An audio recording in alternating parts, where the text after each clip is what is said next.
पिछले कुछ महीनों से चल रहा सीमा पर संघर्ष विराम अब अपने अंत की ओर बढ़ रहा है।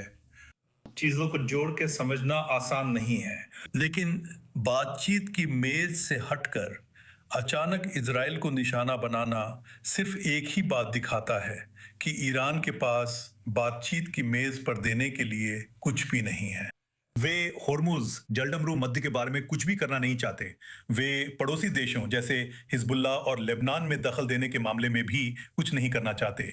हम क्षेत्र में अन्य प्रॉक्सी के बारे में बात कर रहे हैं। वे खाड़ी देशों पर मिसाइल और ड्रोन दागना नहीं रोकना चाहते।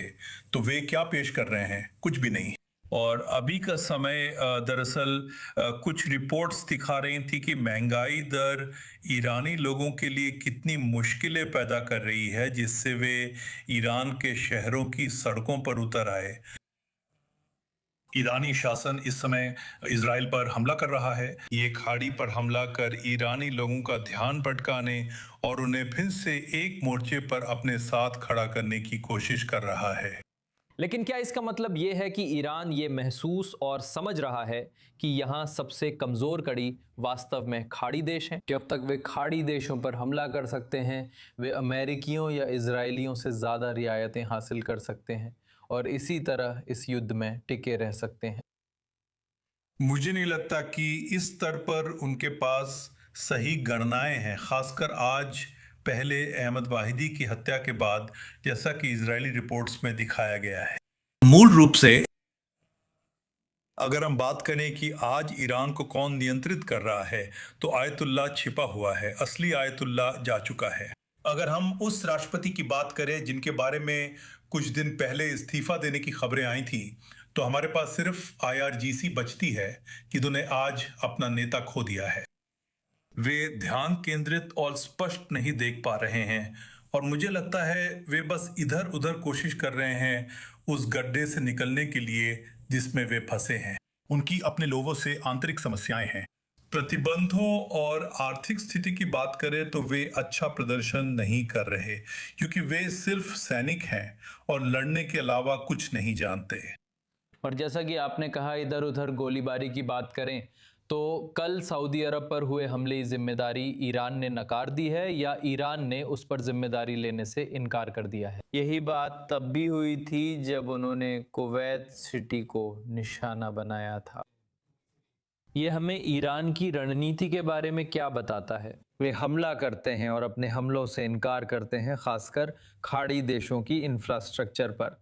क्या आपको लगता है ये जानबूझकर है? और खाड़ी देश इस पर कैसे प्रतिक्रिया देंगे? ये दोनों चीजों का थोड़ा सा है। जैसे आपने कहा, वे ऐसा करके इनकार कर देते हैं। उन्होंने ओमान, अमीरात और सभी खाड़ी देशों के साथ ऐसा किया है। उनकी समस्या है कि कमांड की श्रृंखला टूटी हुई है। यही मुख्य बात है। दूसरी बात यह है कि उनके हथियार, खासकर उनके ड्रोन्स, ठीक से नियंत्रित नहीं हैं। वे बस जीपीएस लोकेशन दर्ज करते हैं और वो चला जाता है। वो सबसे पहले किससे टकराएगा, इसका मूल रूप से आकलन नहीं किया जाता, और ऐसा ही हुआ। मूल रूप से बहरीन में दो नागरिक जो मारे गए, वे इसी वजह से मारे गए।